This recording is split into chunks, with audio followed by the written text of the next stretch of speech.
Sou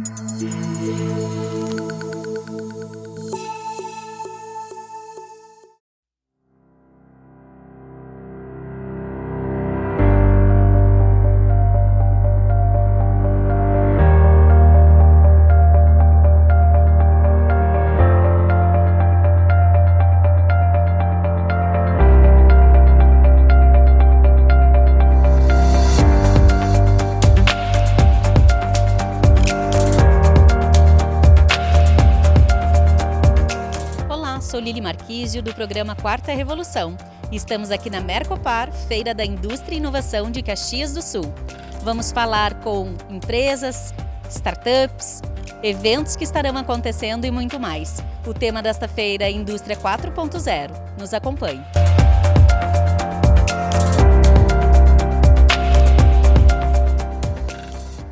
Olá, estou aqui com a Flock SIS, com Lucas Weber, para falar um pouquinho sobre sistemas colaborativos. Tudo bem, Lucas? Tudo bem, prazer. Legal, eu gostaria de poder entender o que são esses sistemas colaborativos que vocês vieram apresentar aqui na Mercopar, na parte da indústria 4.0. Sim, nós criamos um sistema de coleta de dados de máquina e a colaboração que a gente faz é a integração desses dados diretamente com o ser humano.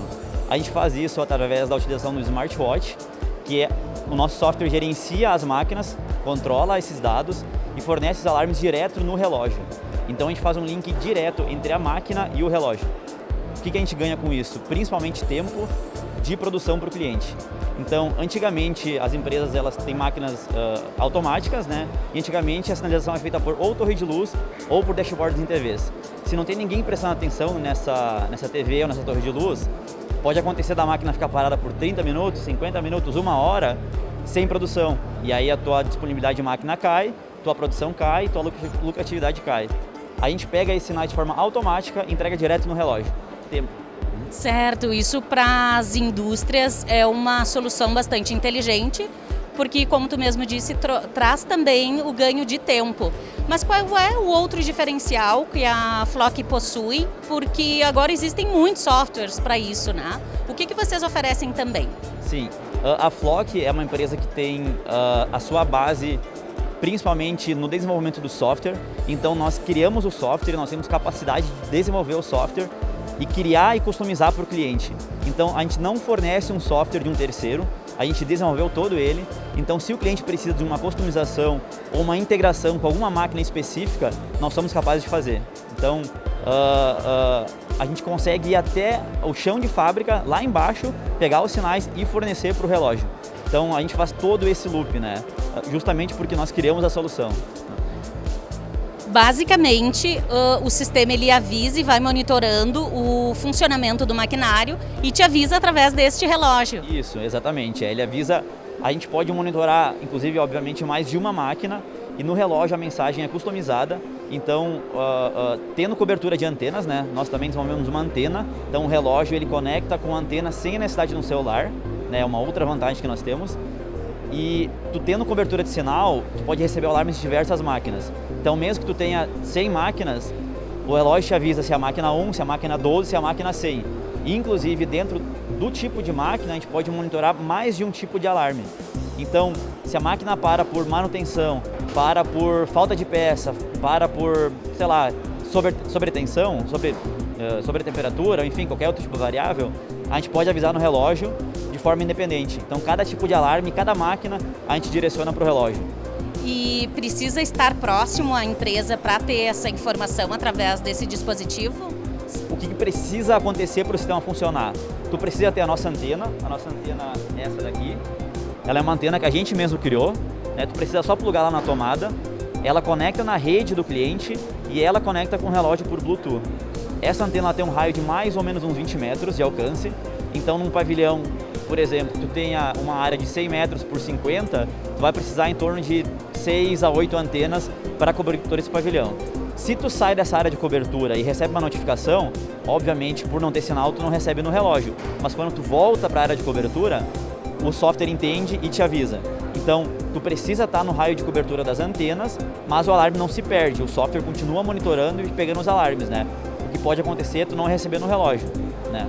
Certo. E como é a informação que vem através desse dispositivo do relógio? A informação ela pode vir, nós temos aí know-how, né, para ela poder vir coletada direto da máquina, né? A gente pega o sinal elétrico lá, um sinal digital, PNP, 24 volts, pode ser um sinal analógico, ou seja, uma temperatura que varia ou uma pressão que varia, né? A gente pode coletar esse dado direto da máquina, ou nós podemos também integrar direto na rede do cliente. A gente acessa a rede do cliente, puxa os dados e fornece para o relógio. A empresa de vocês está localizada onde? Nós estamos em Novo Hamburgo, aqui no Rio Grande do Sul. Legal. E como faz para entrar em contato com vocês? Nós temos os nossos canais nas redes sociais, Flocksys, e nós temos o nosso site, flocksys.com. Também temos e-mail, contato@flocksys.com. Legal. Então, para aqueles que estiverem com vontade de conhecer um pouquinho mais sobre a Flocksys, por favor, é só entrar em contato que o Lucas, o Guilherme e o Gil estarão lá disponíveis para poder atendê-los. Muito obrigada. Obrigada, Lucas, pela tua disponibilidade. Certo, obrigado, eu que agradeço.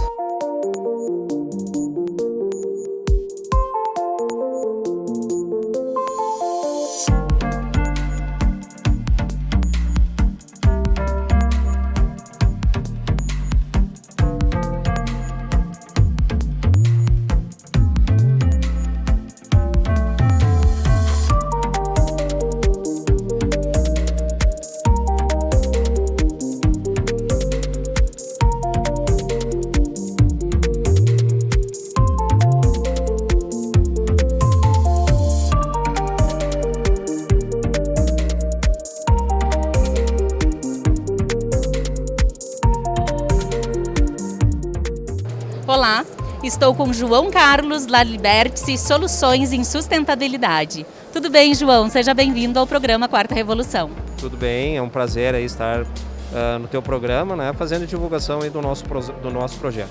Legal, conta para nós assim, qual é a tecnologia e qual a solução vocês têm trazido para o mercado focado em sustentabilidade. Ok, a nossa origem é da indústria da confecção. A indústria da confecção ela tem um grande problema que é a geração de resíduos sintéticos. Em torno de 15 a 20% no processo produtivo são gerados resíduos a partir das malhas que são usadas para fazer a confecção. E isso é muita coisa, gera muito resíduo. E o resíduo sintético ele é difícil de ser reciclado. Então, hoje, o correto seria destinar para um aterro sanitário. Só que a gente nunca se conformou com essa questão aí, porque é muita coisa, né? E não é ambientalmente correto, né? Ela vai para um aterro sanitário, mas não resolve a questão, e fora a questão de estar na natureza, enfim, né? Então nós desenvolvemos aí um projeto de inovação, onde nós conseguimos chegar em algumas tecnologias para transformar esse resíduo numa nova matéria-prima para diversos setores. Então nós temos aqui os resíduos, tá? Resíduos 100% poliéster, nós conseguimos transformar eles em pellets, e esses pellets eles são injetados para fazer uma nova peça polimérica. Esse é o primeiro caso. Também fazemos para alguns tipos de composições que tem vários tipos de fibras, que é difícil de reciclagem.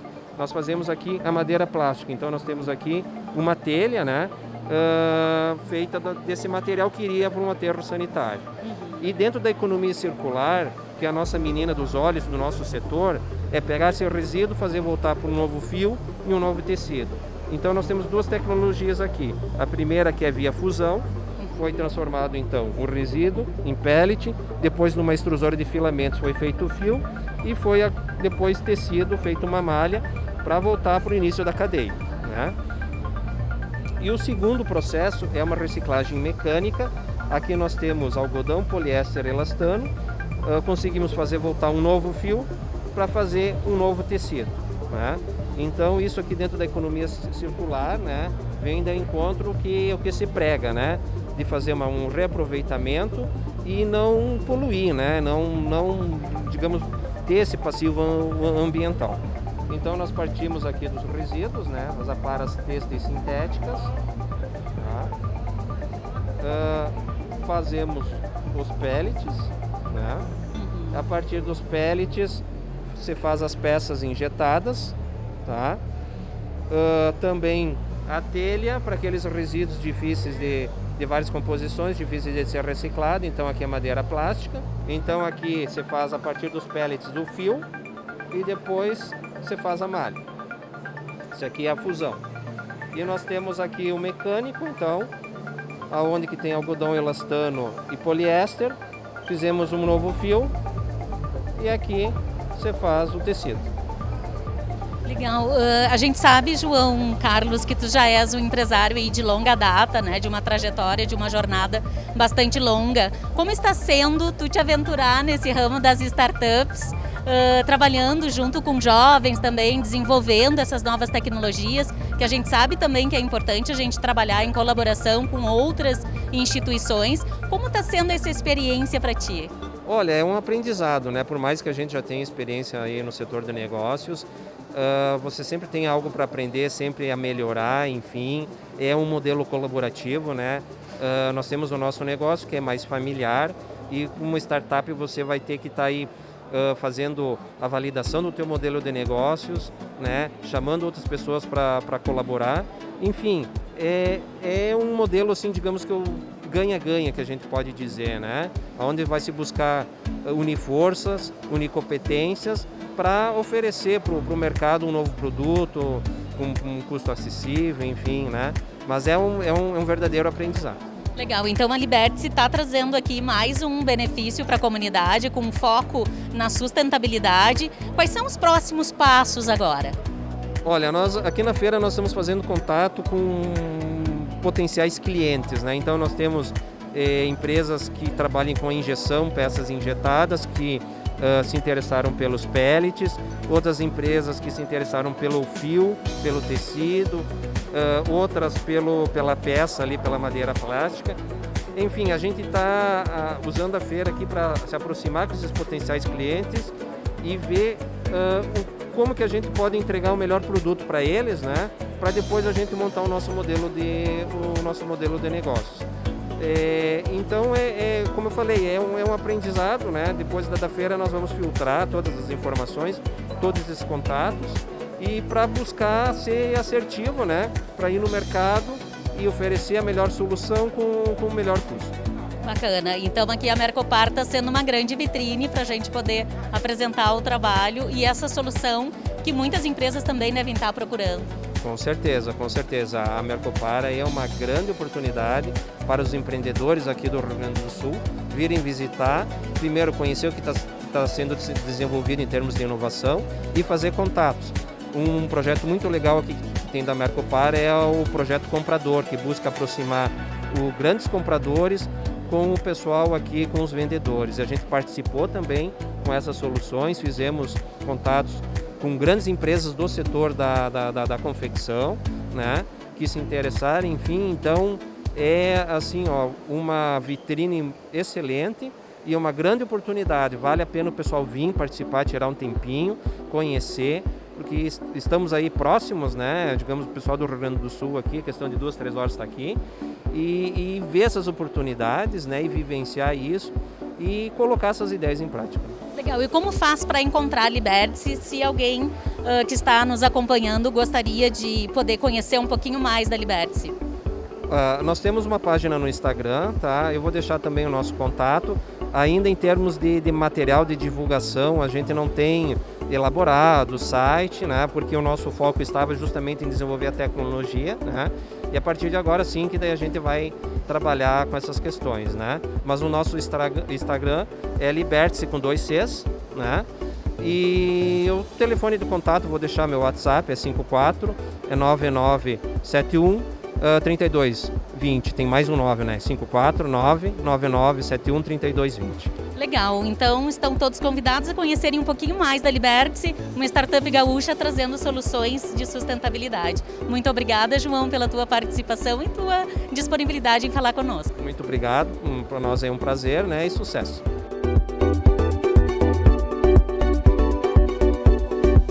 Estou aqui com Fabiano Hatt, diretor de operações do Instituto de Tecnologia do Senai de Caxias do Sul.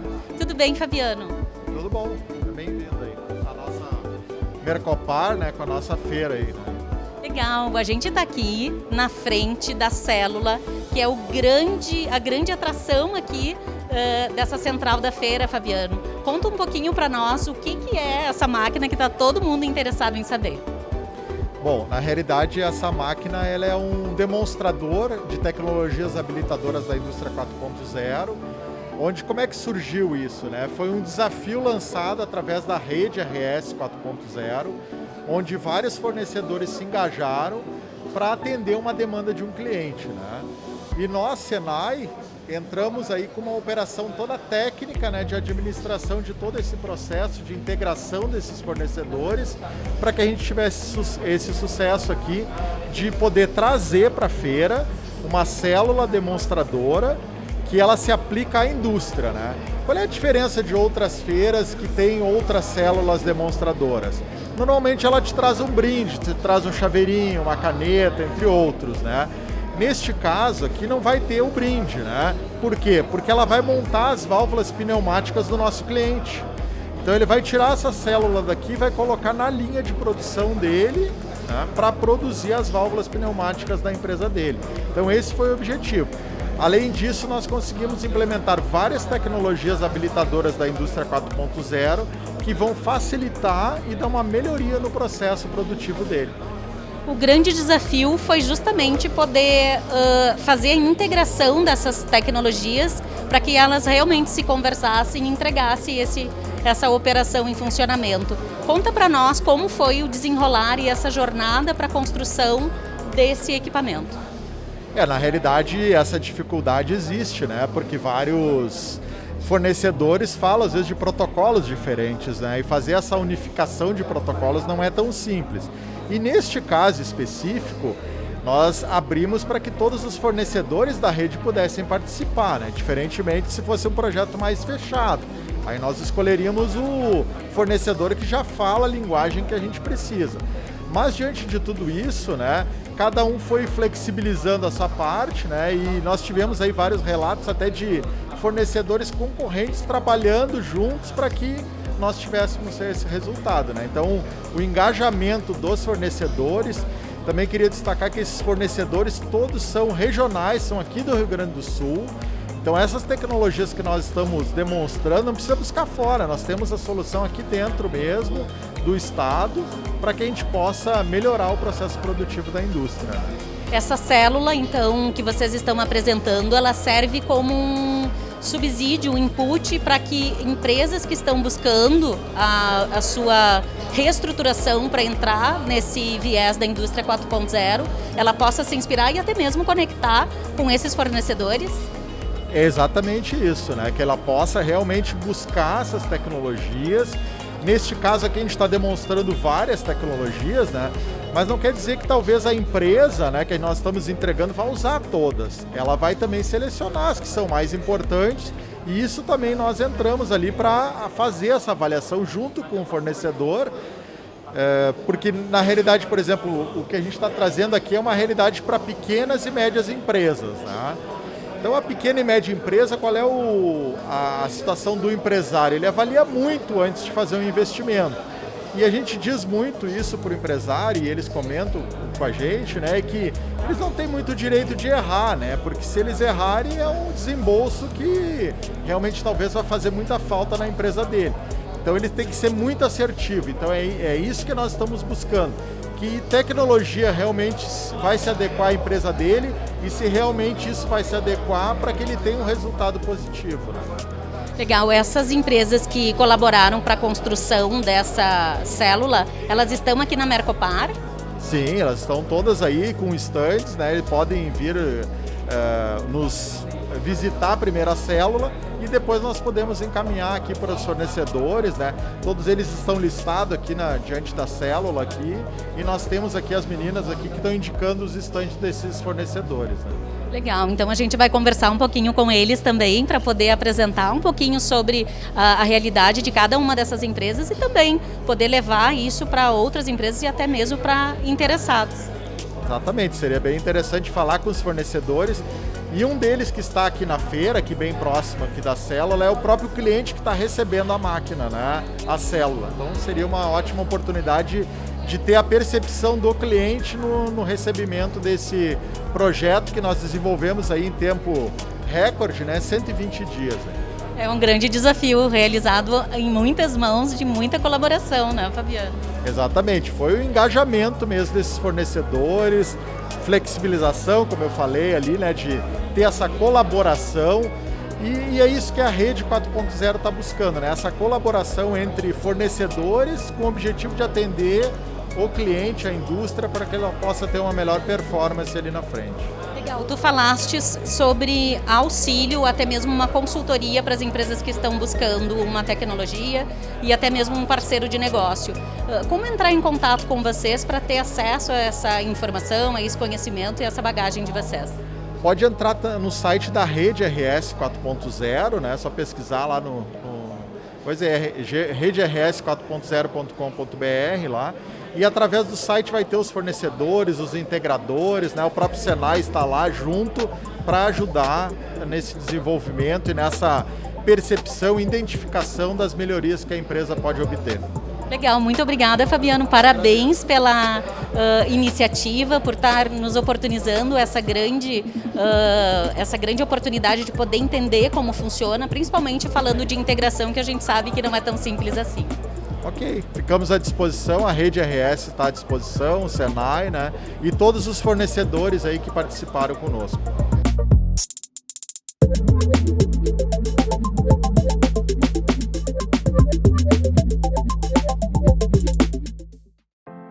A Sebras projeta e desenvolve produtos diferenciados em qualidade e tecnologia. Hoje é uma das principais referências nacionais na fabricação de portas rápidas para o isolamento de ambientes com movimentação de cargas. Uma empresa ágil, inovadora e preparada para acompanhar a evolução de seus clientes.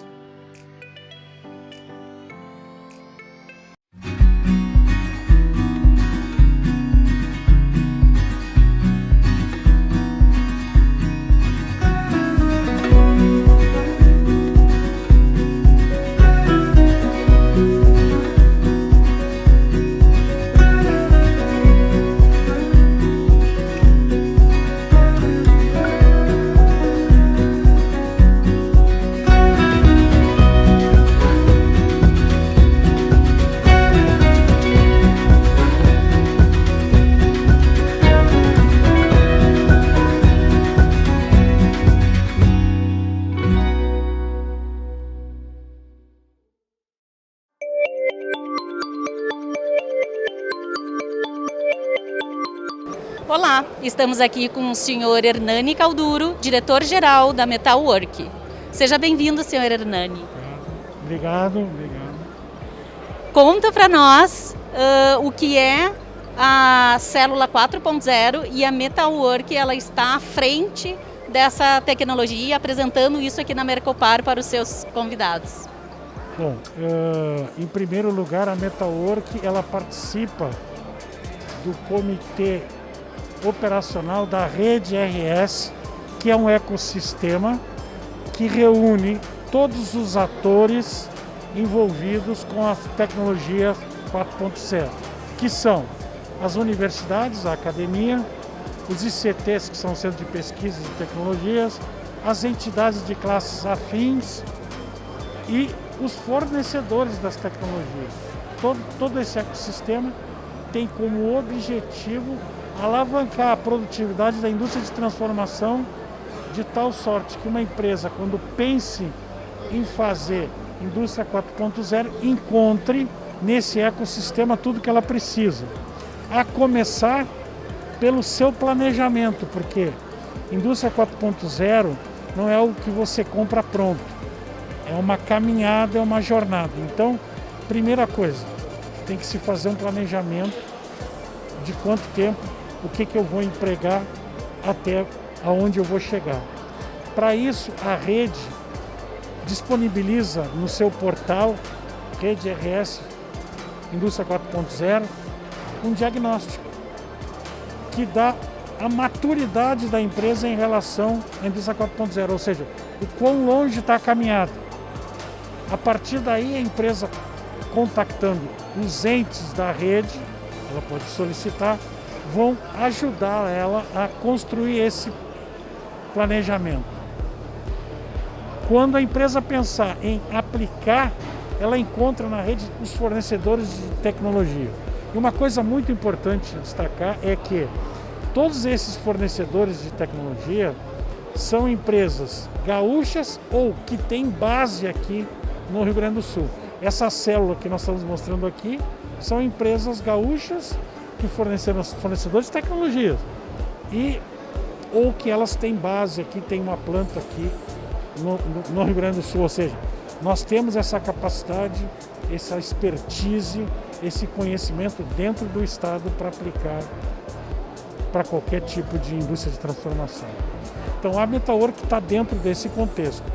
E nós recebemos um desafio que era construir uma célula que fosse para demonstrar algo real, produzindo algo concreto dentro da Mercopar. Então essa célula está produzindo para a Metalwork, é um componente da nossa linha de produtos, uma válvula, em que ela está fazendo boa parte da montagem dela de forma automática e toda ela com monitoramento usando as tecnologias habilitadoras da indústria 4.0.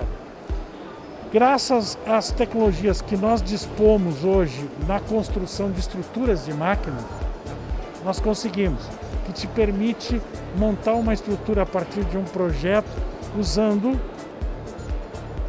elementos de robótica standard que tem como características se conectarem automaticamente, sem necessidade de construção de uma estrutura de máquina própria, suportes, flanges, carcaças para suportar a solução. Então, graças a esse sistema chamado Veloc da Metalwork, nós conseguimos rapidamente, com o projeto, fazer a construção mecânica, que é o alicerce de tudo.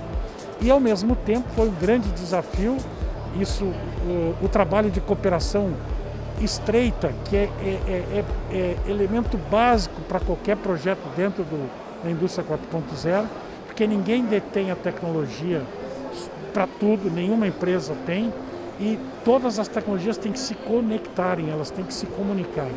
Então, inclusive aconteceram coisas interessantes. Teve 2 concorrentes dentro do grupo que trabalhavam com tecnologias e que eles tinham que se ajudar a fazer a conexão entre toda a célula. Até um brincou, disse, pô, eu estou ajudando o meu concorrente a fazer a conexão. Mas é essa a visão, tu tem que olhar o todo, aonde nós queremos chegar, que é o projeto da célula, produzir, e tudo tem que estar conectado. Um trabalho de muitas mãos e de colaboração, né, senhora? Começamos em 15 empresas, terminamos em 12 empresas, conseguimos realizar no tempo, no desafio, essa solução.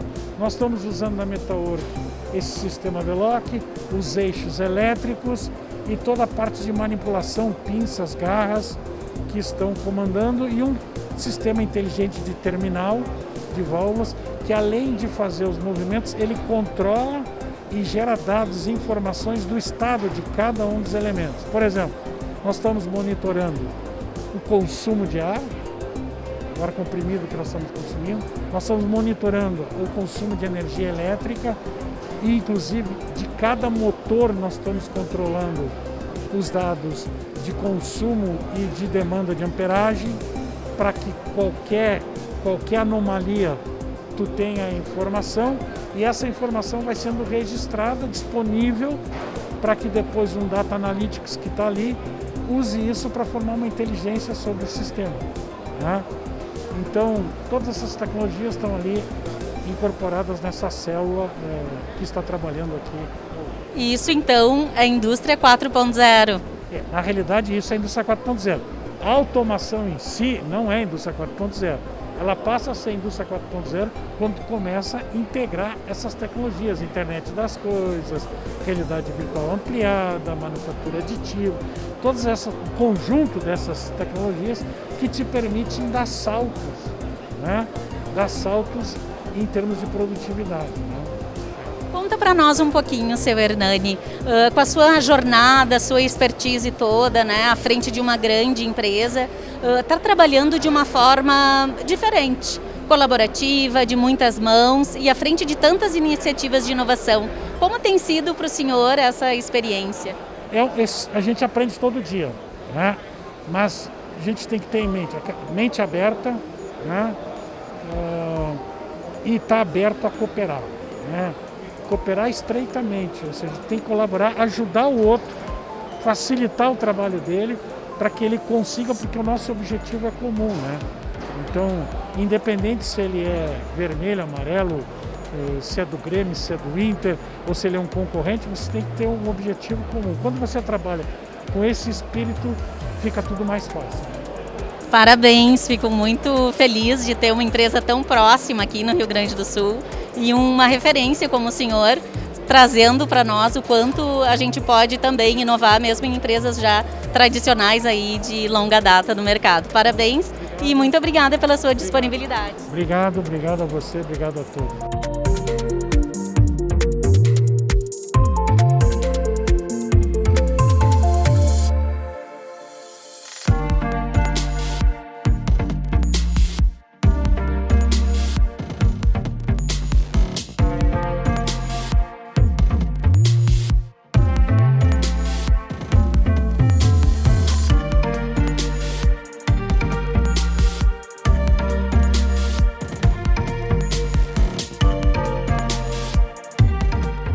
Olá, estou aqui com Carlos Eduardo Pereira, diretor de operações da Embrapi. Seja bem-vindo, Carlos Eduardo. Tudo bem? Obrigado pela oportunidade. Gostaríamos de poder entender qual o papel da Embrapi nesse contexto da inovação. Bom, a Embrapi tem tudo a ver com inovação. Já no nome, né? Empresa Brasileira de Pesquisa e Inovação Industrial. Então a gente está atrelado à inovação na indústria. Por isso que um evento como o Mercopar é um evento natural para a Embrapi estar representado. E a lógica da Embrapi é justamente incentivar as empresas brasileiras a inovarem mais. E como é que a gente faz isso? Né? Como é que uma empresa, principalmente empresa de menor porte, pode fazer projetos inovadores? A gente vê que a inovação está muito atrelada ao conhecimento e à transformação daquele conhecimento, incorporação num produto, num serviço, que gere valor, que crie um produto novo. Então a Embrapi, o que ela faz, ela procura aproximar a academia, então as ICTs, as Instituições de Ciência e Tecnologia, que são selecionadas para se tornar unidades Embrapi, que é o termo que a gente usa, e aproximar as unidades Embrapi das empresas para atender demandas das empresas por projetos de inovação. Então, o que a Embrapi faz? Ela traz o centro de pesquisa, traz os pesquisadores, que têm infraestruturas muito qualificadas, muito boas, equipamentos de ponta, para ajudar as empresas a desenvolver projetos de inovação. Essa é a ideia básica da Embrapi. Legal, porque muitas empresas às vezes esbarram no quesito investimento. Como a Embrapi entra nesse contexto para auxiliar as empresas a terem acesso a valores e implantar a inovação? Você falou dois temas a princípio, investimento e o outro ponto é risco.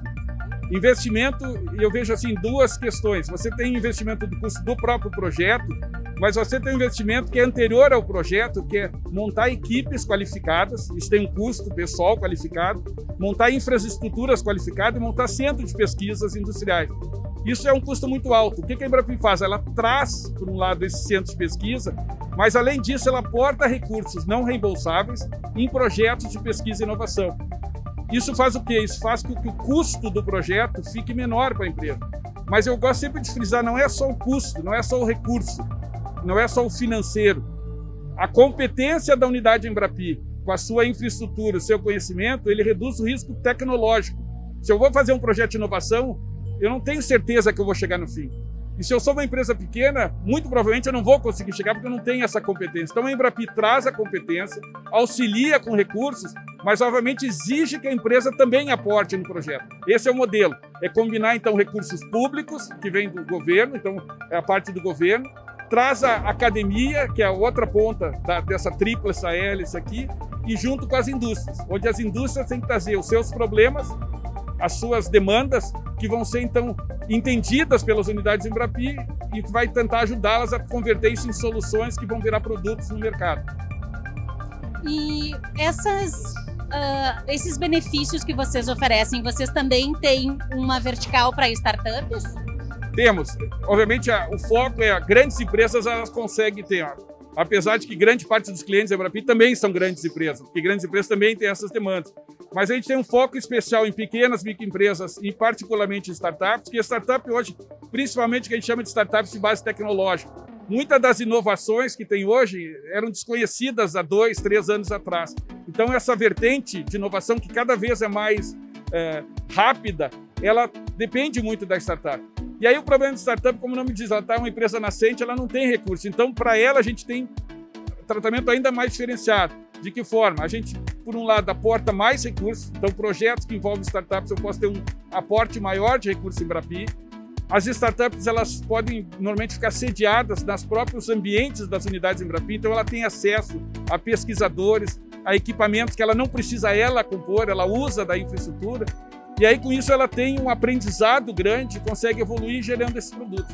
Então, a gente tem tanto da ideia inicial até uma prova de conceito, e para startups nós temos um programa que a gente chamou, lançado recentemente, de Lab to Market, ou seja, justamente sair do laboratório e chegar no mercado, em que a gente cobre praticamente todos os níveis de maturidade tecnológica, desde a ideia, da concepção, da prova de conceito, até a produtificação, até transformar isso num produto que vá para o mercado e vire uma inovação.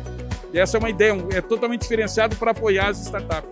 Perfeito, porque muitas das startups elas acabam esbarrando em falta de recursos para poderem fazer uma prototipação. Isso vocês podem, então, auxiliar essas empresas a darem esse primeiro passo. Você tem, justamente, como você falou, essa questão, uma prototipação, a questão do desenvolvimento, custo de desenvolvimento, isso tudo está precificado dentro do projeto. Então, eu aporto recursos para o projeto. No caso das startups, eu posso chegar a projetos que tem, a startup participa 10, 15, 20% do projeto. A gente incentiva um projeto que a gente chama de encadeamento tecnológico, que é você ter a startup com uma empresa média, grande porte, que vai ser a futura cliente dela, que traz uma demanda que a startup procura atender. Então, a grande empresa, a média empresa, aporta recursos também para o projeto, que barateia para o ponto da startup, mas mais importante que isso é o futuro cliente dela que está ali. Então, que também não adianta uma startup lançar uma solução e depois ter que sair para o cliente. Então, a gente traz a demanda junto e com isso a ideia é que ela possa crescer e atender esses mercados. Legal, então a Embrapi acaba atendendo aí pequenas, médias empresas, startups em fase de ideação e até mesmo de prototipação.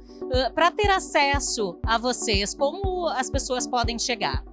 Esse é um outro ponto interessante. A Embrapi não tem edital de projetos, né? Um modelo inovador do ponto de vista, a gente usa recurso público, então a gente tem chamadas públicas para credenciamento das unidades Embrapi.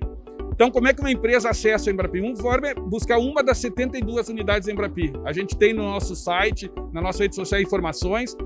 Tem todo o Brasil tem unidade Embrapi, cada ela tem um foco tecnológico, e então elas podem acessar ali.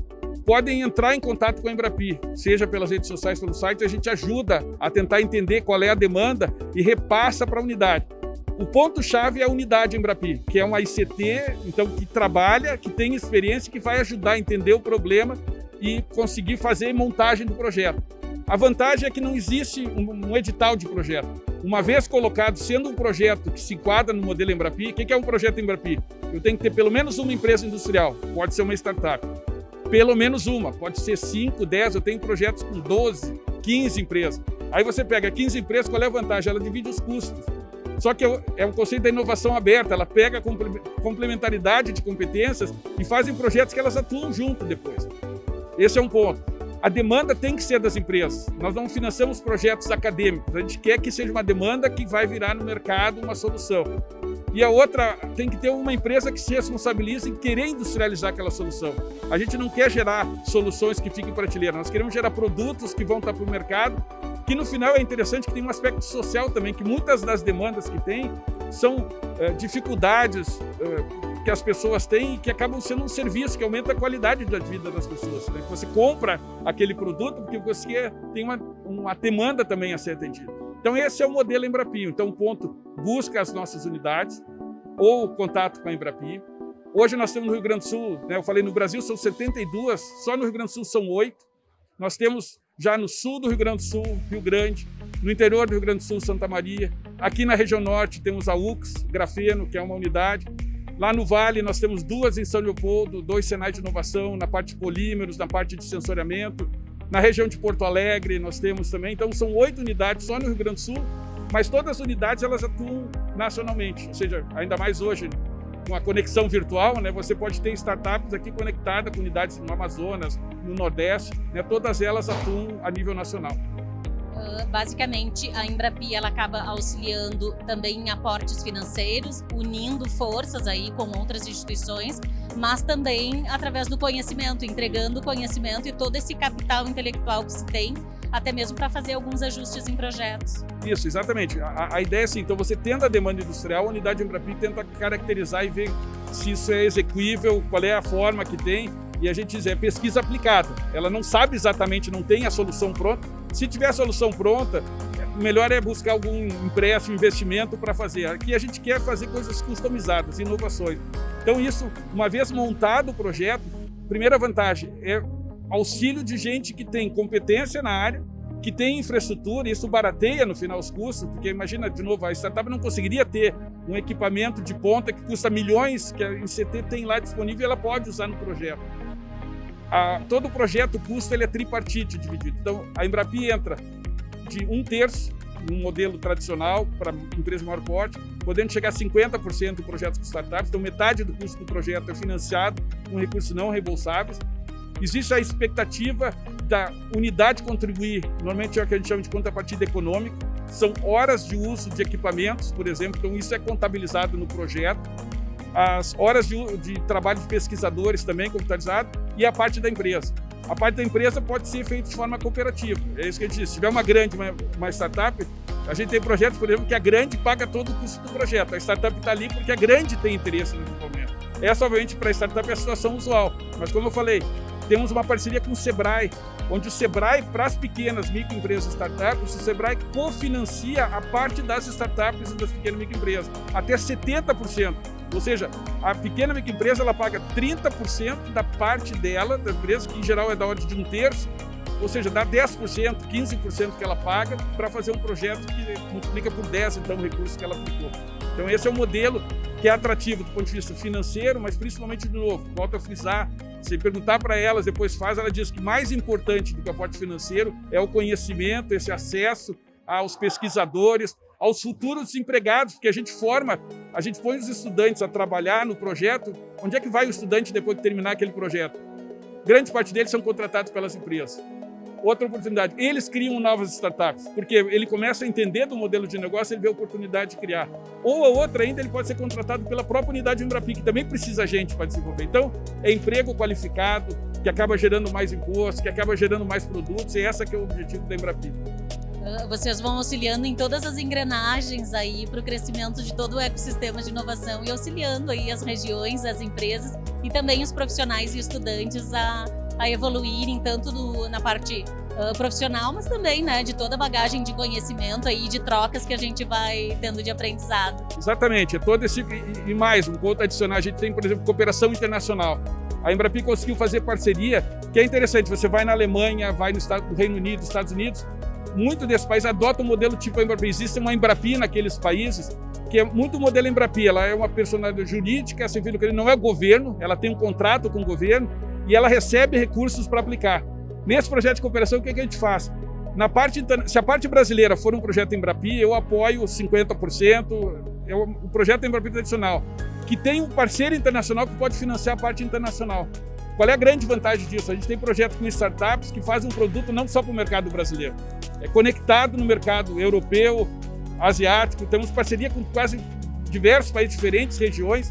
Isso é interessante, possibilita uma alavancagem de globalização para a startup, né? Não ficar confinado. O nosso mundo hoje é globalizado e, obviamente, é difícil para uma startup no início conectar, mas se tem um parceiro lá fora, aquela relação de desenvolvimento da tecnologia vira uma solução, uma parceria comercial e ela consegue ter. E tem vários cases de sucesso. Sugiro que olhem no nosso site, tem vários casos descritos pelos próprios empresários, pelas startups que fizeram. Sistema muito interessante. A gente tem uma juventude extremamente criativa e competente no Brasil, que você incentivando, eles têm soluções muito criativas e essa é o legal do sistema. Você conecta, então, a academia, conecta as empresas de maior porte, conecta as startups, apoia com resultados e tem resultados muito interessantes. O Brasil ainda tem muitas dores a serem cuidadas, a serem tratadas, né? Então a Embrapi se torna esse agente importante nesse ecossistema aí para poder auxiliar no fomento e na entrega dessa inovação para a sociedade. Sem dúvida. E aí é um ponto interessante de ter essas dores, são oportunidades de solução. Nós estávamos falando aqui na feira, por exemplo, o tema indústria 4.0, de aumento de competitividade. O Brasil, por estar mais atrasado, os projetos que começaram uma estimativa tentando aumentar 20% a eficiência, eles conseguiram aumentar em 50% a eficiência. Ou seja, então você vê que aquele investimento se recupera muito cedo. Aquela questão de eficiência energética, né? Você faz investimento com energias renováveis, o custo hoje da energia elétrica é muito alto, então você tem soluções que a gente às vezes não percebe a ineficiência do sistema, você está gastando mais do que precisaria. Então, é essa lógica também de agregar valor e de conseguir fazer, que tira um pouco aquela... mas o Brasil não tem dinheiro, não tem condições de fazer. Não, na verdade, a nossa ineficiência, a melhoria da eficiência faz com que você consiga trazer um retorno desse investimento muito mais rápido que países mais avançados, que torna muito interessante isso para o Brasil. Gostaria que passasse, então, um recado aqui para quem está nos assistindo e nos acompanhando, como faz para chegar até vocês e também tem acesso a esses recursos, de forma a incentivá-los para que realmente tragam suas ideias, tragam a sua competência para fazer parte desse ecossistema de vocês. Não, a sugestão que eu faço é visitem as unidades Embrapi, elas estão abertas, né? Como eu falei, o pessoal do Vale tem 2 unidades muito boas de ponta. A gente tem projetos envolvidos em São Leopoldo, por exemplo, que estão indo para o mundo com as nossas unidades Embrapi ali. Então é legal conhecer, ver no site os projetos que tem. Aqui em Caxias a gente tem a própria UX Grafeno, que trabalha um tópico de ponta mundial, né? Material que é revolucionário. Isso tudo sendo feito no Brasil, acessível, com muita oportunidade de trabalho. Então, eu acho legal, assim, quem tiver interesse, visite ou entre em contato, se tiver dúvida, não conseguir achar, mande, a gente repassa para as unidades e aproveita essa oportunidade. Tem muita oportunidade, como você falou, vários problemas, mas várias possíveis soluções para esses problemas, que são ótimas oportunidades de negócio. Que quem chegar primeiro se beneficia, né? Então, aproveite a Embrapi, aproveite essa oportunidade. A gente, não falei ainda, mas para ter... nós estamos no 7º ano de operação, já são mais de 1.000 empresas atendidas, com quase 1.500 projetos. Então, assim, é uma realidade, não é algo, mas talvez vai ser difícil. Então, aproveita, é justamente isso a mensagem, né? Ficamos à disposição. Legal, uma grande oportunidade. Fico muito feliz pelas iniciativas e por todo o trabalho que vocês têm realizado. Muito obrigada pela tua disponibilidade de estar aqui conosco nesse programa e entregando toda essa bagagem, essas oportunidades aí para o nosso público. Obrigado, eu acho bom a gente ter notícias boas, infelizmente não são tão frequentes, mas tem muita notícia boa no Brasil. A Embrapi, felizmente, tem muita coisa e justamente isso, ficamos à disposição para auxiliar, se precisarem, tiverem dúvidas, quiserem saber como acessar, né, visitem, nos procurem. Ok, muito obrigada.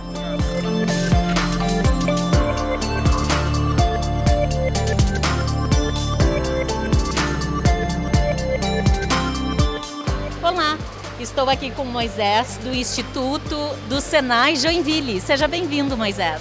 Obrigado. Eu sou do Instituto Senai de Inovação de Joinville, né? E a gente trabalha lá com algumas tecnologias a laser, né? E entre elas a parte de manufatura aditiva, que hoje ainda não é muito conhecida no Brasil, né? Mas fora do Brasil ela já é bem difundida, né? A gente tem várias empresas que trabalham com essa tecnologia, né? Eu até dei o exemplo da BMW, que já tem um parque fabril para fazer peças de manufatura de tipos automóveis, né? Outras empresas do ramo automotivo também já tem, né? E lá no Senai a gente trabalha com a parte de inovação, né? Pesquisa e inovação para a indústria, né? Então, uma empresa pequena ou grande, quando quer desenvolver um projeto, na parte de processamento a laser, ela pode nos procurar. A gente tem várias fontes de fomento, né? No caso, a Embrapi é uma delas, por exemplo, né? E a gente consegue fazer uma pesquisa aplicada, né? A gente é um instituto, a gente não fornece peças, a gente não tem peças para fornecer, mas a gente consegue partir ali de uma parte de desenvolvimento até um protótipo, né? Aqui no caso eu trouxe para vocês... Essa manufatura aditiva que tu falas, ela é referente à impressão de prototipagem? Isso, o pessoal conhece muito como impressão 3D, né? Então hoje é muito comum a parte de impressão 3D polimérica, né? Onde hoje em dia qualquer um consegue comprar uma impressorinha, né? Que ela faz a injeção, né, do plástico, a gente consegue fazer algumas peças. O conceito é muito parecido, só que ao invés de plástico é metal. Então a grande diferença hoje, a tecnologia aqui no Brasil ainda é pouco utilizada, é que a gente consegue fabricar peça a partir do pó, né? A matéria-prima que a gente utiliza é o pó, e aí a gente consegue fazer várias peças a partir desse material, com várias vantagens com relação à manufatura, né? As fabricações convencionais.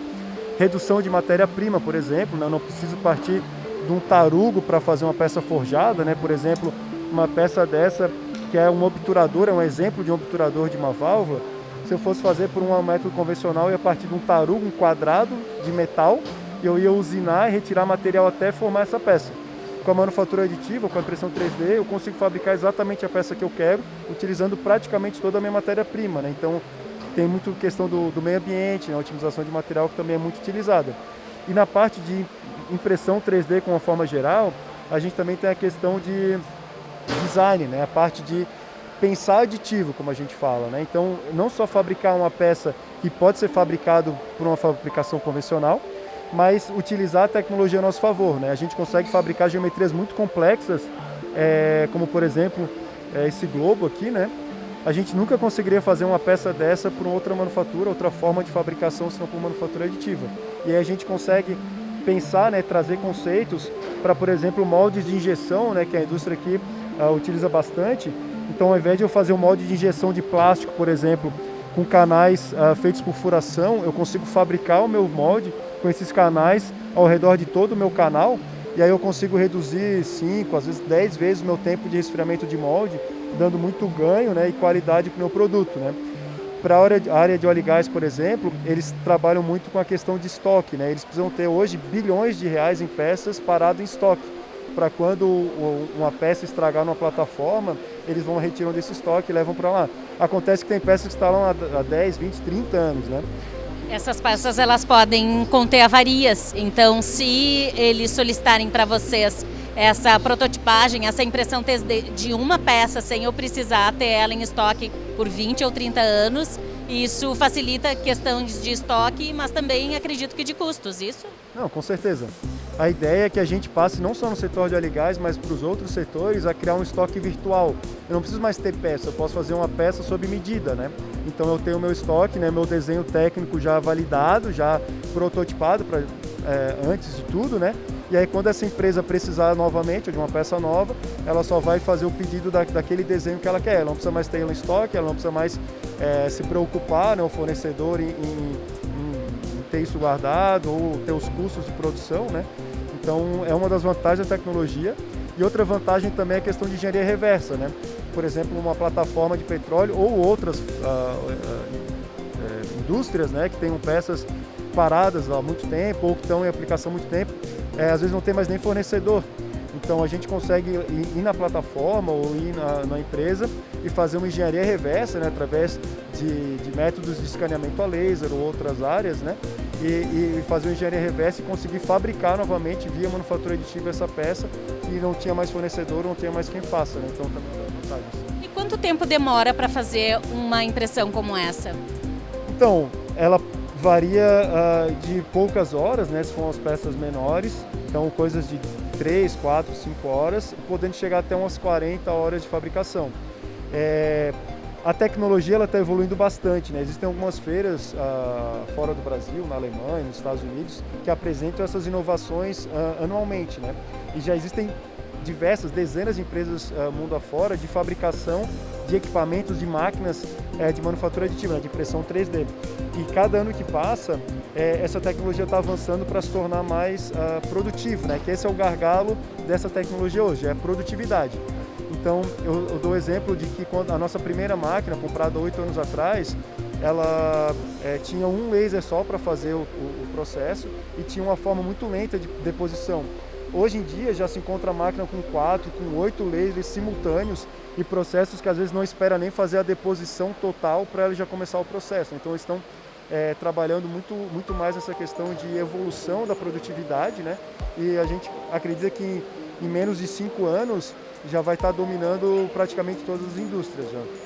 Moisés, tem algum limitador de tamanho para confecção dessas peças, ou tamanho mínimo ou máximo? Tem sim. Quando a gente fala em manufatura aditiva, impressão 3D, tem duas técnicas principais, né? Uma que a gente chama de fusão seletiva laser, que faz peças com mais qualidade e mais detalhadas, né? Como essas peças daqui. E hoje são as máquinas que têm uma limitação maior de fabricação, né? As máquinas que a gente tem hoje no Senai, elas fabricam peças em uma plataforma de 125 por 125 e a outra máquina de 245 por 245. Mas já existem máquinas hoje que têm até 800 milímetros de tamanho, né? Então, como eu falei, com o tempo estão crescendo e estão aumentando essas áreas, né, de fabricação. Na parte de deposição direcionada de energia, que é esse outro tipo de tecnologia que a gente tem aqui, que é quase como aquela impressão 3D polimérica, a gente já tem máquinas muito maiores. Então a gente tem uma máquina hoje que consegue fabricar peças de até 1,5 m por 1 de tamanho, né? Então existem máquinas muito maiores, fazem até 2,10 m e tal, né? A diferença é que a gente não consegue peças com geometria tão complexa como essa tecnologia permite, mas a questão da manufatura aditiva da tecnologia é bem parecida. Legal. E as empresas que têm necessidade de encontrar vocês, como faz para encontrar e solicitar algum tipo de serviço? Então, hoje nós somos credenciados como Instituto Senai de Inovação, né? Então, procurando na internet, Instituto Senai de Inovação vai nos encontrar. Nós somos o Instituto Senai de Processamento a Laser de Joinville, né? Nós estamos juntos com o Instituto Senai de Sistemas de Manufatura e Processamento a Laser. Nós somos, na verdade, um instituto só. A parte de laser cuida dessa parte de manufatura, os sistemas de manufatura cuida da parte de automação e confecção de equipamentos e máquinas, né? E também na Embrap, né? Então, se você também entrar no site da Embrap, mostra todos os institutos da rede. Se você procurar como Instituto de Laser, também vai conseguir nos achar. Vocês, então, aceitam demandas de empresas de Joinville, mas também de fora? Do Brasil todo, do mundo todo, na verdade. A gente faz parceria, a gente tem projetos com empresas fora do Brasil, né?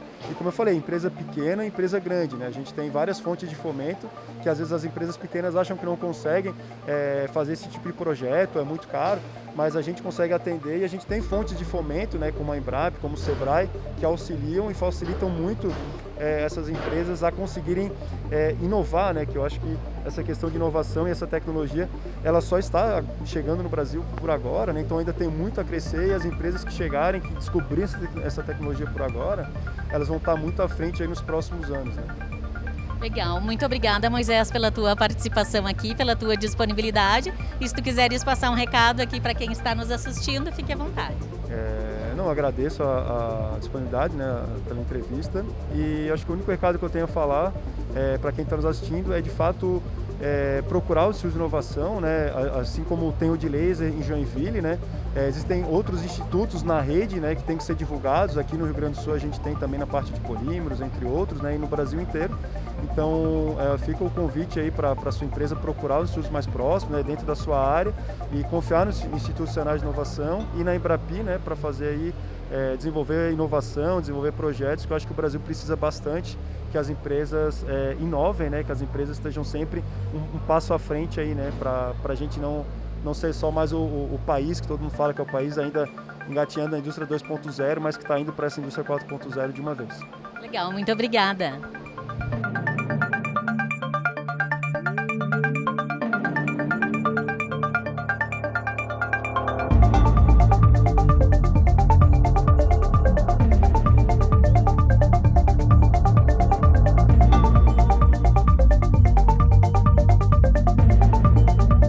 Esse foi o primeiro dia de transmissão diretamente aqui da Mercopar, Feira da Indústria e Inovação de Caxias do Sul, com o tema Indústria 4.0.